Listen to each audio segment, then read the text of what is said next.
Hi friends! Today I'm going to draw a super cute unicorn cake. It's so colorful and fun to make. I'm using my favorite markers to add bright colors. Let's start with the cake shape.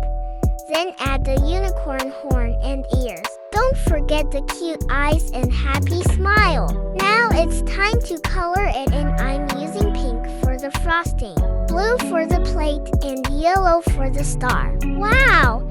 It looks so yummy and magical. Thank you for drawing with me today. See you next time for more fun drawings. Bye!